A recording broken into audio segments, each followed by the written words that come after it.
I find it curious because people will say, well, McDavid and Draisaitl, they play together, they have the advantage. And I'm like, okay, but Matthews plays with Mitch Marner.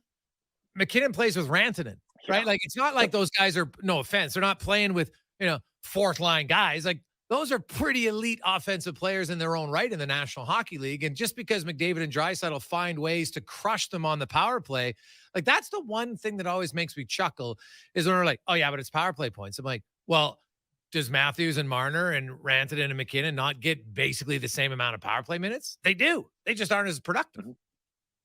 Yeah, but again, I think my counter argument would be take a look at how many power play points Mikko Rantanen had last year. I think we would both agree if you put him in Draisaitl's spot, he puts up more power play points as a product of playing with Connor. Again, Leon Draisaitl is without a doubt in that second tier. I think people who go out there and will say like he's a 2C and a power play merchant are like way out to lunch as well.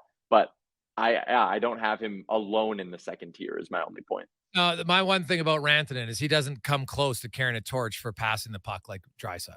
And Yep, that's fair. Draisaitl's passing ability on the power play, like, look at some of the goals. Like, as much as he benefits from McDavid, McDavid benefits a lot from Draisaitl for sure. So I think Draisaitl's passing is really what separates Mhm. him from those other guys. Just if we're just talking power play points, because McKinnon, Rantanen, Matthews, Marner, none of them can move the puck like he does. Yeah, and again, maybe I should clarify that too. Like Rantanen last year had 37 power play points, good amount of power play points. And I'm not saying he would put up Draisaitl numbers. I'm just saying he probably puts up more than 37 if he's on a power play with McDavid, right? Like there's an effect, even if it's not as drastic as some Oilers detractors would like you to believe. Well, that's the next question is the Oilers power play because it's funny for many years, like 44, 42 points. That's what Draisaitl and McDavid got on the power play. And then last year they went nuclear, right? And both, yeah, three guys with 50. Like they had the top three scores on the power play with Nugent Hopkins. And like we're talking, I think they were only the second team ever to have three guys with 50 power play points. Like that's how good it was. It was historic good. Where do you see their power play? Like, it's hard to think it's like, even if it goes to 28%, it's still ridiculously good. Do you have a number on how, like, what percentage point you're expecting their power play to come in at? And have you seen any odds on what the Oilers' power play like? Is there an over under for them to be 28%? I would love for a sports book to do it. Maybe you can call up Play Alberta and get it done. But I think honestly, there's no reason to believe their power play can't be just as good as last year. And I have a piece coming up. It might be dropping tomorrow or Friday about the Oilers power play. It'll be up at Oilers Nation if anyone wants to read it. And I just looked into the goals for per 60 when they had Barry.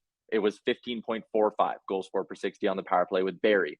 Bouchard's was 12.25 on the year as a whole. But when you actually go and just look at when Bouchard got the main power or the number one power play minutes from the Ekholm trade on, it was actually 16.79. So it was a full 1.34 goals per 60 better with Bouchard down the stretch there than it was with Barry at the beginning of the year. So, and also Evan Bouchard's a developing player. There's reason to believe he'll use his shot better. He'll hit the net more. He'll become more useful. So again, historic power play last year, but all the pieces are coming back. Why can't it do the same thing? Again, if Bouchard takes a step forward, maybe it can be better.